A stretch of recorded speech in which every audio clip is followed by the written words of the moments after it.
こんにちは。ブルックリンに住んでいる千尋です。私は家から出かけたりすることは少ないですが、旅行は好きです。ただ旅行ってお金がかかりますよね。我が家は今年3回旅行してきました。2月にメキシコのカンクン、3月にワシントン DC、5月にラスベガス、アリゾナへ行ってきました。そこで今回はこの旅行でかかった費用とどうやって節約して旅行しているかをご紹介します。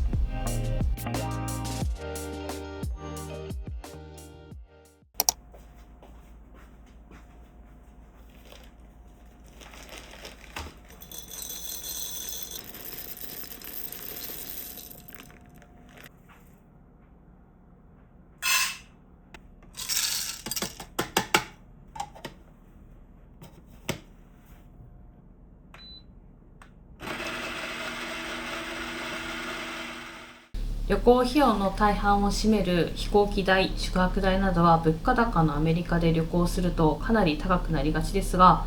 マイルやポイント、クレジットカード特典を使ってできるだけ節約できるようにしています。どのぐらい節約できたかっていうと、3つの旅行をざっくり計算して、ホテル代、航空券代を中心に約8500ドル分以上、ざっくり計算すると日本円で120万円以上の現金を持ち出しを抑えることができました。では具体的な詳細を各旅行ごとに紹介します。メキシコカンクン旅行は4泊5日の旅行でした。でここではオールインクルーシブホテルに宿泊して、基本的にはホテル滞在をしてカリブ海を眺めながらゆっくりと過ごす予定でしたが、朝一でビーチチェアを取らないともうすでに人が取っちゃってたりしたので、晴れた日はせっかく来たのでイスラム並列へフェリーへ日帰りする日もありました。あと決まっていたのはその日本語ガイドのプライベートツアーというのを予約をしていたので、それも楽しみました。次に予約方法と費用について、ここでは使ったマイルやポイント、実際に支払った金額、活用したクレジットカードと特典をお伝えします。航空券は、ニューヨークからメキシコカンクンまではデルタ航空を使ってデルタマイルで購入しています。デルタマイルは2人分で32,200マイル、手数料は2人分で276.10で、これをアメックスプラチナムカードで支払うことでカード特典のフライトクレジットでカバーされました。なので航空券に関しては実際現金負担は0ドルで、ちなみにこれを普通に買った場合は、2人で1245.98ドルで高いねあとは別のクレジットカードの特典で座席もアップグレードされて快適でした。次にホテル料金です。今回メキシコカンクンではシークレッツミラベルカンクンリゾート&スパというオールインクルーシブホテルに泊まりました。でここはチェイスポイントをハイアットポイントに移行して11万6000ハイアットポイントで4泊しました。でここのホテルはオープンしたてだったので、他のオールインクルーシブホテルと比べて、少なめのポイントで泊まれたんじゃないかなと。なので実際の現金負担は0ドルです。でもし普通に払った場合は4泊で4038ドルなので、私たちは絶対に選ばないね絶対に自力ではね泊まらないです。であとはここオールインクルーシブなので、ホテル内の食事代、飲み物も全部込み込みでこの値段になります。で最初に言った通り、全てオールインクルーシブのホテルで全部済ますかなと思ってたんだけれども、結局近くに島があって、そっちの島に行こうかということになったので、ここのイスラム並列に行くまでのフェリーがだいたい約1人35ドルだったので、2人で70ドルで、その前後でウーバーが発生したから、だいたい100ドルぐらいかな。そしたら往復で100ドルで、食事代がそこのイスラムヘラスであったので、そこの食事代で800ペソぐらいで、その他予定してたその日本語ガイドさんのプライベートツアーが1人300ドルぐらいだったので、2人で600ドル使ってますね。でその他その遺跡に入る入場料だったりとか、そこでの買い物とかチップとかはまた別で追加で発生しています。空港からホテルまでは Uber が使えないので、シャトルを予約して往復で予約していたんだけど、帰りはね来なかったので、なぜか昼の予定だったのに朝8時だか7時だかに来て、なんか乗せないで帰ってたんだよね。だから結局昼に来ないから Uber を使う羽目になりました。でホテルから空港までは Uber 使えるので、こっちの方がむしろ安かったしね。安かったので、そういうこともあるのでね。今回の旅行ではアメックスプラチナムとデルタスカイマイルプラチナムカード、ダチェイスサファイアプリファードの3枚を使って節約できた金額がだいたい5560.08 ドルでした。やったね。特にデルタカードで預け入り荷物が無料だったし、あとはシートのアップグレードもされたし、あとは予約するときにそのマイル数が普通よりも少ない数で予約ができたっていうのが一番大きかったね。だからもっともしかしたら節約できた金額が多くなるかもしれないね。オールインクルーシブホテルは食事代を考えなくてすごい楽だったんだけど、味の保証ができないっていうのが一番かなと。好きな人は好きな感じかもしれないけどね。あとはお酒を飲む人にとっては飲み放題なので、あとはワインとか別料金なんだけど、普通の飲むお酒、ビールとかカクテルとかに関しては無料だったから、飲む人にとっては飲み放題天国だった。ワシントン DC の旅行に関しては、2泊3日の旅行でした。で、1泊ずつ別のラグジュアリーなホテルに宿泊をして、宿泊をしています。で、あとはワシントン DC は結構その無料で入場できる美術館が多くあるので、そういうところを回るっていう人も多いけれども、今回私たちのメインは、日本の桜を見に行くということでした。で、あとはその他ジョージタウンとか、あとは郊外の航空博物館っていうのにも行きたかったので、そちらを中心に回ってます。で、あとは今回私たちは結婚10周年だったので、普段行かない高級レストランにね、ちょっとディナーしに行ってきました。ニューヨークからワシントン DC まではアムトラックという列車を利用しました。2人で往復で232ドル今回かかりました。で、これは1ヶ月前くらいに予約したので結構安く予約できたなと思います。このアムトラックという列車は直前だとすごい高くなりやすいので飛行機よりも高いことがあるので、本当にできるだけ早めに予約する方がいいですね。1泊目のホテルはパークハイアットに泊まりました。で、今回ここは、アメックスプラチナムカードのホテル特典を利用して、300ドル割引になってます。で、ここは普通に払った場合は、491.81 ドルだったけど、これでも予約したタイミングが良くて通常よりも安い料金でした。ただその300ドルの割引を利用して実際に払ったのは 191.81 ドル。で、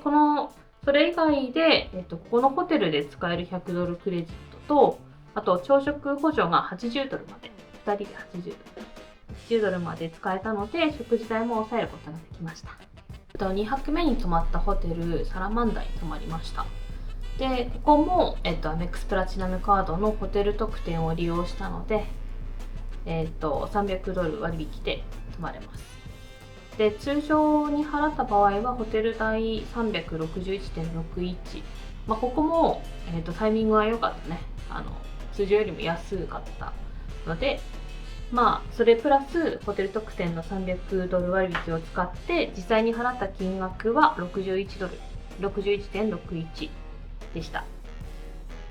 あとはホテルで使える$100クレジットと朝食補助が$100までついてましたね。1泊目のディナー、ここがその結婚10周年で予約したイタリアンレストランですが、ここは日曜限定のコース料理があってお得に食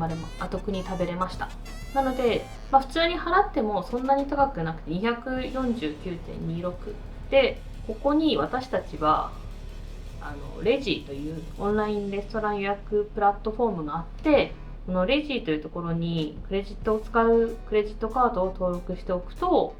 このアメックスプラチナムで$100オフになります。で、それを私たちは1枚ずつ持ってるので、2枚使って支払いをしたので、約$50で食べることができましたね。お得でした。お得でした。あと、結婚記念日のサインをカードもらったり、あとはサイン、シェフのサイン。シェフのサイン、かっこいい。シェフのサインをもらいました。現地でかかった費用は地下鉄代が約$7。これは、1回 2.25 なので3回使ったので1人$7。2人で$14でした。で、ウーバー代は$100くらいかかったけれども、これもアメックスプラチナムカードの特典のウーバーキャッシュっていうのがあるので、これで半分はだいたいカバーできました。で、あとは、ホテルクレジットのおかげで食事はほとんどかかってないので、軽食とか買い物とかで済みました。ほとんど費用かかってないです。今回の旅行ではアメックスプラチナムカードを使って節約できた金額は$800です。ただそのホテル内の食事クレジットや朝食補助もあるので、もっと節約できた感じがしますね。で、今回そのワシントン DC のそのメインだったその桜の名所であるタイダルベイスンの周りはすごく混みます。なので2泊目に泊まったサラマンダの立地はこのタイダルベイスンにすごいかなり近くて歩いて行ける距離だったので、桜を堪能する場合すごくベストな場所でした。あとはクレジットカード特典で普段は泊まれない高級ホテルやレストランをしっかり堪能できたので良かったです。よいしょ。テーブルに移動してきました。次にラスベガス、アリゾナ旅行に関しては、6泊7日の旅行でした。で、これはラスベガスからアリゾナを回るロードトリップをしています。ラスベガスではシルク・ドゥ・ソレイユを見たり、あとはアリゾナを回るのはグランドキャニオンやアンテロープキャニオンを見てきました。実は今回その旅の内容は今後 Vlog でも紹介するので、金額が大きい航空券とレンタカー代、ホテル代を今回はざっくり紹介しようと思います。予約方法と費用は、ニューヨークからラスベガスまでは飛行機で行きました。で、この旅は往復チケットを買うのではなくて、行きと帰りを別々の航空券取ってます。行きはデルタマイルで、2人で68,000マイル。で、手数料が2人で$11.2になりました。で、これもカンクンの時と同様にアメックスプラチナムカードのフライトクレジットを利用したので、実際の現金の負担はゼロです。で、帰りは、ここもアメックスプラチナムのフライトクレジットを利用して、2人で$213.6でした。実際に支払うと、行きは$900に手数料。で、帰りは、2人で$576.8だったので、往復にすると$1,476.8になりました。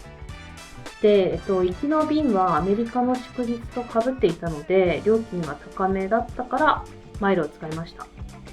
で、帰りは、このアメックスプラチナムのフライトクレジットを使いたかったので、マイルを使わずに取りました。ただ、この方法は最近使えなくなったので、いろいろあるんですけど、詳細は省きます。で、ちなみに飛行機の座席は、カンクンの時と同様に、デルタスカイマイルプラチナムカードで行きも帰りもアップグレードになりました。レンタカーはラスベガスの空港のハーツというレンタカーチェーンで4日間レンタルしました。で、レンタカー代と今回自賠責の保険を込みで、392.44 ドル。で、今回使ったガソリン代が 106.91 なので、実際に支払った金額は約500ドルでした。4日間ですね。で、今回その自賠責の保険だけ入ったけれども、このチェイスサファイアプリファーカードで支払いすることで、アメリカのその車両損害保証 CDW と言いますけれども、これはカバーできるので、1日約それをつけると45ドルなので、4日間だと180ドルぐらいもしつけるのであれば節約ができたという形です。で、JAF みたいなロードサービスは普段使っている自分たちの保険があるので、別途加入はしていません。今回アメックスプラチナムの特典で、ハーツプレジデントサークルという上のステータスがあります。で、このステータスだと、列に並ばずにすぐ車を借りれて、待ち時間とストレスが少なく、レンタールできます。で、レンタカーを借りるときっても保険代が馬鹿にならないので、こういったクレジットカードの特典を使って安く、早く、楽にという形でね、抑えたいなと思ってます。で、今回借りたのが SUV のハイブリッドで快適だったんですが、最近はもうガソリン代がすごい高くなってるので、ハイブリッドはやっぱ最強だね。今回6泊しています。で、まず1泊目と2泊目はラスベガスで、3泊目、4泊目、5泊目はアリゾナで、最終日6泊目は、またラスベガスに戻ってきてます。泊まったホテルは今回5つあります。で、1泊目と2泊目は DC と同様にアメックスプラチナムのホテルクレジットを利用して、結局支払ったのは40ドルとリゾートフィーだけ、リゾート税だけでした。で、3泊目のハイアットバケーションクラブのホテルを泊まったんですが、これは昨年ポイントを利用して5つ違うブランドのホテルを利用したので1泊無料になりました。なので実際に払ったら約200ドル前後するんですけれども、実際は0円で、4泊目と5泊目に関しては、キャピタルワンという銀行のが発行しているベンチャー X というカードの旅行で使える300ドル割引を使いました。で、普通に払った場合は 329.45 にリゾート税 32.04 がかかったんですけども、実際はここで300ドル引かれるので 29.45 にリゾート税だけという形です。で、最終日に関しては空港までのシャトルバスを出しているホテルと、あとはリゾート税がかからないホテルっていうのを見つけたかったので、今回違うところにしましたけれども、で、さらに、デルタカードのホテル特典で200ドルの割引を使用したので、普通に払った場合は 206.39 なんですが、その割引を使ったので実際は 6.39 でした。シャトルも出てて Uber 代もいらないから便利だったね。で、ホテル5つのホテルで普通に払った場合は、トータルで1456ドル、本当はこの1週間でかかったはずだけど、実際に使ったのはなんと 221.4 ドル。お得でした。よくやりました。で、その他詳しい費用に関しては次回以降の Vlog を見てもらえると嬉しいです。ラスベガス、アリゾナ旅行は普通に支払うなら飛行機代、レンタカー代、ホテル代合わせて 3444.32 ドルかかりますが、実際に私たちが払ったのは935ドルでした。なので、2509.32 ドル節約できました。今回6泊7日という結構長めの旅行だったんだけど、実際の現金の持ち出しはそこまで多くなかったのでよかったね。グランドキャニオンの入場料とかアンテロープのツアー料金とか、ちょこちょこ出費はあるので、それらは詳しい費用はぜひ Vlog を見ていただければと思います。今回の3つの旅行の費用についてどのぐらい節約できたのかまとめたいと思います。最初のメキシコカンクン旅行で節約できた金額は 5560.08、 ワシントン DC の旅行は$800、ラスベガスアリゾナ旅行は 2509.32 ドルで、合計で節約できた金額の合計は 8869.40 ドルです。いや、すごい節約の金額でしたね。で、今回紹介した旅行で使ったクレジットカードがこちらですで、年会費が高いクレジットカードは特典が豊富に、あります。で、こう見るとやっぱ年会費もバカにならない金額ですが、今回その節約できた合計の金額 8869.40 からこの使った5枚ですね、アメックスプラチナムの2名と、デルタビジネスプラチナム、スカイマイルビジネスプラチナム、キャピタルワンベンチャー X、チェイスファイアプリファーで、これを年会費2630ドルを引くと 6239.40 ドルお得だったことが分かります。厳密に言うとポイントやマイル自体にも価値があるので、これはあくまでも私たちの旅行で実際に特典を使えた場合のざっくりとした計算ですが、ただメンタル的に旅行すると支出が増えるなよりもお得に旅行ができて嬉しいという気持ちが多くなるので、結果ハッピーかなと思ってます。私たちが旅行で気をつけていることは、まず1つ目が安全面を重視して安すぎるホテルは避けて立地と清潔さを重視してます。なのでアメリカ国内の旅行の時にはもうホテルチェーンから選んでます。また飛行機はできるだけ朝早い便を選んでます。これは遅延が少ないし空港までの道路も混まないので時間がはっきりわかるかなと思います。で、その空港までの移動の時とかその他車移動をする時には必ず Uber と Lyft のその配車サービスを比較してます。で、空港ではクリア、TSA プリチェック、ラウンジっていうのを活用して時短を重視してます。で、その他は、チップ用の少額の現金は必ず持ってきます。1ドル札とか5ドル札をメインで持ってきますね。あとは水ボトルは必須です。これこんな感じで水ボトルは絶対に持っていきます。アメリカは結構空港は組めるところが多いので、入る前検査の前には入れないけど、検査終わった後に入れておけば